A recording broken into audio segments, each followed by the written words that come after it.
ये बड़ी दुर्भाग्य की बात है कि विश्व स्तरीय आधुनिक टेक्नोलॉजी की रिफाइनरी जो उद्घाटन से पहले ही आग की भेंट चढ़ गई, तो बहुत ही निंदनीय घटना है। और भारत की छवि अंतर्राष्ट्रीय बाजार के अंदर भी छवि धूमिल करने वाली बात है। जहां एक और हम चांद पे जाने की बात कर रहे हैं, विकसित भारत की बात कर रहे हैं, और दूसरी तरफ उद्घाटन से पहले रिफाइनरी जल रही है। उद्घाटन से पहले पुल गिर रहे हैं, सड़कें धंस रही हैं, डैम है वो टूट रहे हैं। तो ये बहुत ही बड़े भ्रष्टाचार की बू आ रही है ऐसे मामलों के अंदर, और सही ढंग से प्लानिंग नहीं हुई। जितनी सरकार की तरफ से दावे किए जा रहे हैं कि हमने विकास 2014 के बाद में ही कराया, भ्रष्टाचार खत्म कर दिया, तो वो सारे दावों की पोल खोल रही है। वैसे चुनावी मुद्दे थे, जो महंगाई का मुद्दा था, जिस मुद्दे के ऊपर सरकार सत्ता के अंदर आई, आज क्रूड की ऑयल की कीमत कहाँ पहुंची है, आज मतलब डॉलर की कीमत कहाँ पहुंची है। जब 40 से 60 के बीच में डॉलर रहा करता था पिछली सरकार के अंदर, अब बीजेपी सरकार आने के बाद में डॉलर 100 का पार करने जा रहा है।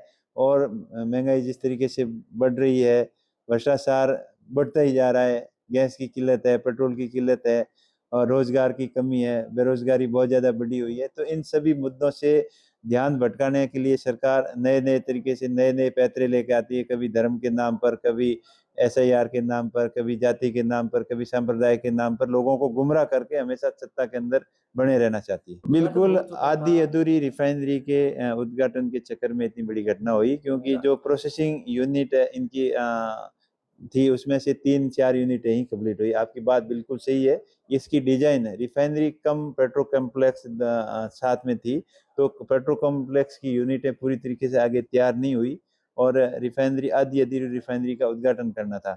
और उद्घाटन करने का मकसद ही यही था कि एक बार भाई चालू करके बता दें कि रिफाइनरी चालू हो गई है। बाकी असली में इसका प्रोडक्शन पे रिफाइनरी 2-2.5 साल बाद में आती, जब सारी यूनिटें बन जाती। उससे पहले ये वाइबिलिटी भी नहीं थी, इसको लाभ का सौदा भी नहीं था, इसको पहले चलाने से कंपनी खुद को घाटा हो रहा था। इस वजह से आगे की यूनिटें कंप्लीट नहीं होने की वजह से धीरे धीरे ये काम चल रहा था, और कुछ ऐसी अनुभवहीन कंपनियों को काम दे दिया जो सही समय पर काम नहीं कर पाई। अभी पेट्रो कॉम्प्लेक्स यूनिट है, ऐसी मेगा जैसी कंपनी को, नई कंपनी को काम दे दिया। इसके पास में बियॉन्ड कैपेसिटी काम है, जिसकी काम करने की क्षमता से ज़्यादा काम बाजार से उठा रखे हैं, और अभी भी सरकार के दबाव के अंदर सारे काम यही ले रही है, और जो काम मिले हुए हैं वो समय से पूरा नहीं कर रही है। तो इसके ऊपर सरकार के अंदर बैठे लोगों का इसके अंदर ऊपर हाथ है, मेगा के ऊपर। इस वजह से ये काम डिले होता जा रहा है। बिल्कुल, पहले इसका शिलान्यास 2013 के अंदर हो गया था, और बाद में 2018 में दोबारा शिलान्यास किया। किसी भी काम का, किसी भी बड़ी राष्ट्रीय प्रोजेक्ट होता है कि 2 बार इसका कोई शिलान्यास नहीं होता, लेकिन यहाँ पहली बार इन्होंने किया कि एक कार्य को 2 बार शिलान्यास किया। और अभी भी आधे अधूरे रिफाइनरी का जो लोकार्पण करने जा रहे थे, और हड़बड़ाहटी में, जल्दबाजी में ये काम किया, जिससे रिफाइनरी आग की भेंट चढ़ गई। और इसके अंदर बहुत बड़ी देश की बदनामी हुई है कि एक प्रधानमंत्री का कार्यक्रम था, और उस कार्यक्रम से एक दिन पहले रिफाइनरी जिसका का इनॉग्रेशन करने के लिए आ रहे थे, उसी के अंदर आग लग जानी बहुत ही शर्मनाक घटना है।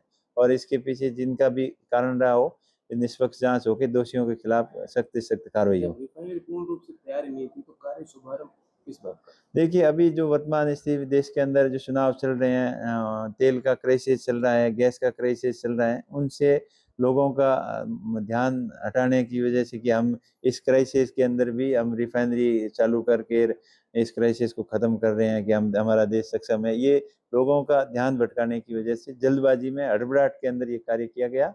और जो पूर्ण रूप से तैयार नहीं हो था, और जिसकी वजह से इसके अंदर आग लगी।